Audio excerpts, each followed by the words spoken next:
लगभग 20 लाख छात्रों जो शुल्क प्रतिपूर्ति एवं छात्रवृत्ति से वंचित हैं की मांगों को पूरा कराने के लिए जारी जागरूकता अभियान यात्रा की कड़ी में सिलटोआ गोपालपुर विकास क्षेत्र में स्थित संतराम चौधरी राजकली देवी पीजी कॉलेज दसिया के छात्र छात्राओं से संवाद बनाया।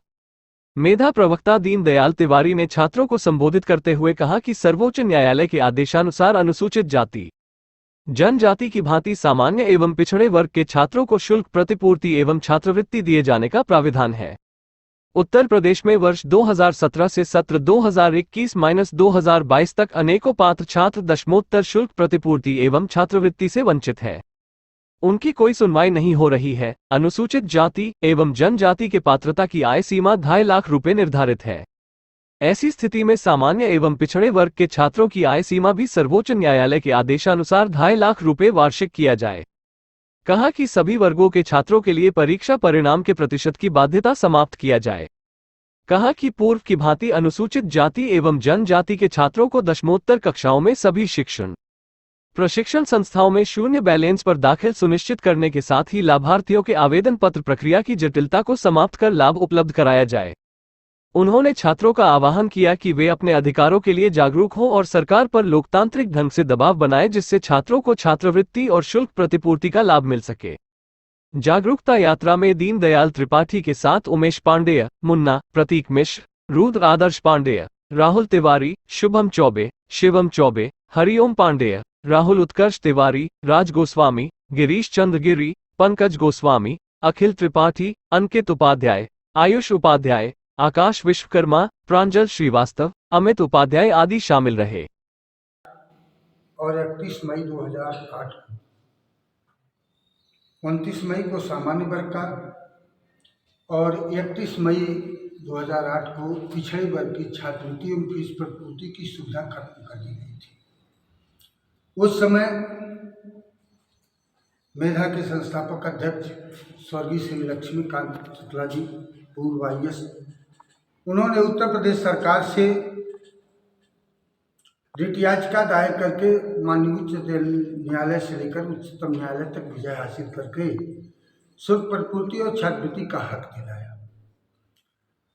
सुप्रीम कोर्ट की विजय के बाद यह व्यवस्था लागू होने के बाद सभी विद्यार्थियों को मिलने लगी। लेकिन वर्तमान समय में 2017 से कभी 4 लाख बच्चों को, कभी 5 लाख, कभी 6 लाख, कभी 7 लाख विद्यार्थियों को फीस प्रतिपूर्ति और छात्रवृत्ति की सुविधा नहीं मिलती थी। सत्र 2021-22 में स्थिति यह बनी कि 20 लाख विद्यार्थियों को फीस प्रतिपूर्ति और छात्रवृत्ति की सुविधा नहीं मिली। अधिकांशतः आपके विद्यालय के भी विद्यार्थी भी इससे प्रभावित हुए होंगे। इसके बाद अब तक तो हम ये मामला अवमानना याचिका के द्वारा सरकार से लड़ते थे, लेकिन उसका भी एक दायरा होता है। लोकतंत्र में सबसे बड़ी ताकत होती है जनता की, वो आप लोगों की है। और उसी सिलसिले को लेकर के हमने 15 फरवरी से आप लोगों के बीच में जनसंपर्क करने के लिए निकला हुआ हूँ कि यह लड़ाई मेरी नहीं, ये लड़ाई आप सबकी है। उसको चलाएं जिससे इस व्यवस्था को के खिलाफ मैं सरकार से आग्रह सत्याग्रह के लिए निकला हूँ, क्योंकि अगर आप सारे लोग सोशल मीडिया पर चलाने लगेंगे तो एक दबाव बनेगा। 21-22 में जिनको फीस की भरपाई और छात्रवृत्ति नहीं मिली है उनको दिया जाए। दूसरी मांग कि सबकी आय सीमा एक समान की जाए, अंक प्रतिशत का आधार खत्म कर दिया जाए। तीसरी मांग है कि जैसे मान लीजिए कोई विद्यार्थी B.Ed का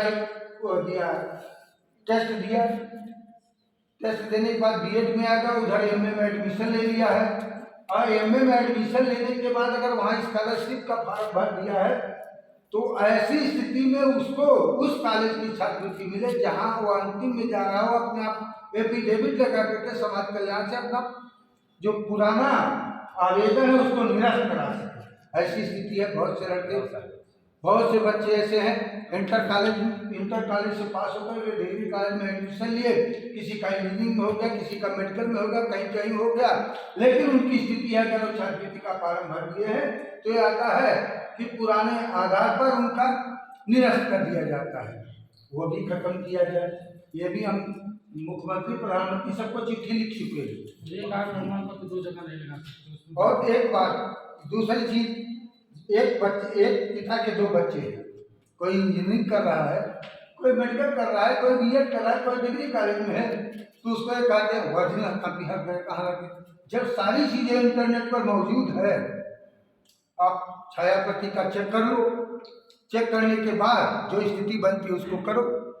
दूसरी सबसे बड़ी बाध्यता यह है, सबसे बड़ी कमजोरी है, आप कहते हो, हम तो समझते हैं पूरे पूर्वांचल लखनऊ के जिधर जितने आइए कोई ऐसा विद्यालय नहीं है जो फर्जी छात्रवृत्ति भरा हो। यह हम इतना जरूर कहेंगे कि हम लोगों के इस उद्गार से बहुत से कॉलेजों की ये स्थिति है, बहुत से ऐसे फराडिया लखनऊ में बैठे हुए हैं कि एक बच्चों का फर्जी बैंक पासबुक बनाए हुए हैं। आप अखबारों में पढ़े होंगे 200 बच्चे 800 बच्चों का एक ही आदमी ने खाता खोला, करोड़ों रुपए का घोटाला हो रहा। अरे घोटाले की जांच करो। आप कहते हो कि हमारी सरकार एकदम निष्पक्ष सरकार है, न्यायिक सरकार है, ईमानदार सरकार है, तो घोटाले कहाँ से हो रहे हैं? और इन घोटालों के साथ साथ आप क्या कर रहे हो उसकी जांच करो। ये मेरी व्यवस्था नहीं है, उस व्यवस्था में सब गरीबों को पढ़ने का है। जो सरकार, ये नहीं भाई किसी एक सरकार की नहीं, हम यह लड़ाई किसी एक व्यक्ति से, एक सरकार, हम सत्ता परिवर्तन की बात नहीं करने आए कि हम आ रहे हैं कि सत्ता परिवर्तन हो जाए, किसी की सरकार किसी की बने, लेकिन गरीब विद्यार्थियों की पढ़ाई का हक उनको दिलाने की लड़ाई लड़ने के लिए हम लोग आप लोगों का